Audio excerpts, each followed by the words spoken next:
रामायण में रावण के भाई कुंभकर्ण की भूमिका भी अद्भुत है। वो अपने विशाल शरीर और अपनी भूख से ज्यादा अपनी गहरी नींद के लिए जाना जाता था। माना जाता है कि राक्षस वंश का होने के बावजूद कुंभकर्ण बुद्धिमान और बहादुर था। उसकी ताकत से देवराज इंद्र भी ईर्ष्या करते थे। एक बार रावण, कुंभकर्ण और विभीषण एक साथ ब्रह्मदेव की तपस्या कर रहे थे। उनकी तपस्या से प्रसन्न होकर ब्रह्मा ने उनसे वर मांगने के लिए कहा। वहीं दूसरी ओर इंद्र को डर था कि कुंभकर्ण वरदान में कहीं स्वर्ग का सिंहासन न मांग लें।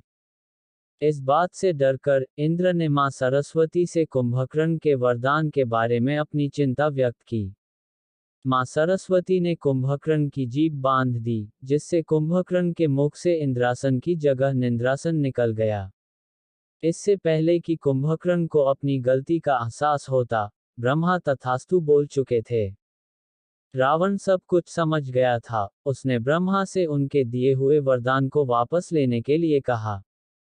ब्रह्मा ने एक शर्त के साथ उस वरदान को वापस लिया कि कुंभकर्ण 6 माह सोएगा और 6 माह तक जागता रहेगा। इस बात को रावण ने मान लिया। कहा जाता है कि जब राम रावण का युद्ध हो रहा था, तब कुंभकर्ण सो रहा था। उसे जगाने की कोशिश की गई, कई हजार नगाड़े बजाए गए। बड़ी मिन्नतों के बाद कुंभकर्ण की निद्रा टूटी और उठते ही उसने बहुत सारा भोजन खाया और फिर बड़े आश्चर्य से पूछा कि क्या उसे सोए हुए 6 माह बीत गए। तब उसे लंका पर छाए संकट के बारे में विस्तार से बताया गया, जिसे जानने के बाद कुंभकर्ण को भी इस बात का एहसास हो गया कि उसके भाई रावण ने गलत कार्य किया है और उसने अपने भाई रावण को यह समझाया भी, लेकिन रावण ने उसकी नहीं मानी और कहा अगर वो चाहे तो वो भी विभीषण की तरह उसे छोड़कर जा सकता है। लेकिन भाई प्रेम के कारण कुंभकर्ण ने युद्ध में जाना स्वीकार किया। अगले दिन महाकाय कुंभकर्ण युद्ध भूमि में पहुंचा और चींटियों की भांति राम की वानर सेना को कुचलने लगा। उसे देख सभी डर गए और पूरी सेना में हाहाकार मच गया। तब विभीषण ने कुंभकर्ण के बारे में सभी को विस्तार से बताया। कुंभकर्ण आगे बढ़ता जा रहा था और सेना खत्म होती जा रही थी।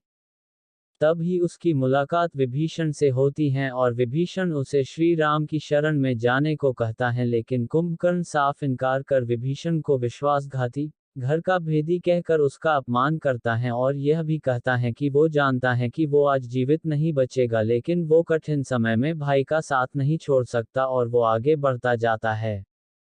सेना की ये दुर्दशा देख भगवान राम ने स्वयं युद्ध भूमि में जाने का निर्णय लिया और कुंभकर्ण से युद्ध किया। अंत में कुंभकर्ण वीरगति को प्राप्त हुआ और उसने मरते वक्त भगवान राम को सहृदय प्रणाम किया, क्योंकि वो जानता था कि राम भगवान विष्णु का अवतार हैं। उनके हाथों मिली मृत्यु से कुंभकर्ण का उद्धार हो जाएगा, और इस प्रकार कुंभकर्ण का उद्धार हो गया।